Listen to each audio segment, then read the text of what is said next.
तो मध्य प्रदेश में 28 सीटों पर होने वाला विधानसभा चुनाव अब काफी दिलचस्प हो गया है। प्रमुख राजनीतिक दलों ने मतदाताओं को और अपनी ओर करने के लिए विधानसभा इलाकों में अपनी पूरी ताकत झोंक दी है।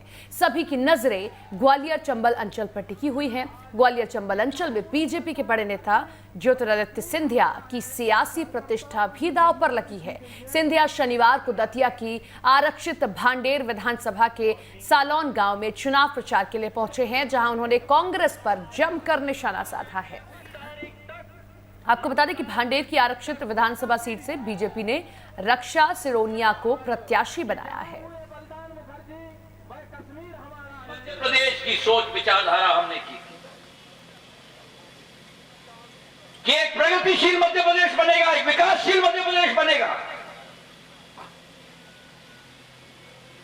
उस वल्लभ भवन को व्यापारियों का भवन बना दिया इन्होंने,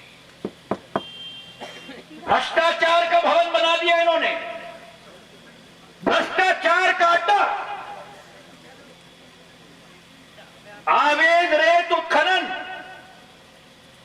हमारे इस अंचल में, चंबल नदी को खोद दिया।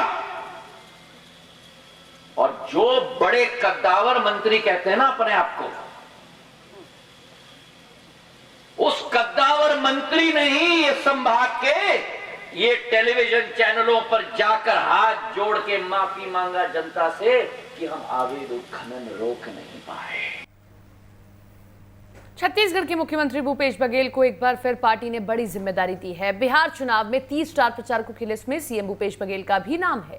सीएम भूपेश बघेल को इससे पहले भी कई राज्यों में हुए चुनाव में स्टार प्रचारक के तौर पर भेजा गया है।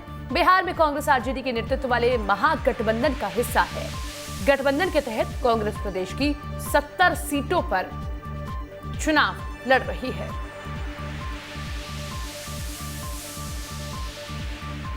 वहीं मरवाही उपचुनाव को लेकर नेताओं के बीच जुबानी जंग तेज हो गई है। इसी कड़ी में बिलासपुर सांसद अरुण साव ने कांग्रेस पर हमला बोला है। लोरमी से लगे पटेता वनग्राम में पार्टी के कार्यक्रम में शामिल होने पहुंचे बिलासपुर सांसद अरुण साव ने मरवाही उपचुनाव को लेकर कहा कि कांग्रेस ने राज्य के हर वर्ग के साथ दगा किया है। यही वजह है कि मरवाही की जनता कांग्रेस को सबक सिखाने के लिए बैठी हुई है। अपनी पार्टी के प्रत्याशी के नाम का ऐलान नहीं होने पर सांसद ने कहा कि राज्य चुनाव समिति से 4 नामों का पैनल बनाकर केंद्रीय चुनाव समिति के पास भेजा गया है। राज्य में कांग्रेस की सरकार ने अपना एक भी वादा पूरा नहीं किया, वादा खिलाफी की और राज्य के हर वर्गों के साथ दगा किया इस कांग्रेस की सरकार ने। और इसलिए मरवाही की जनता कांग्रेस को सबक सिखाने के लिए तैयार बैठी है और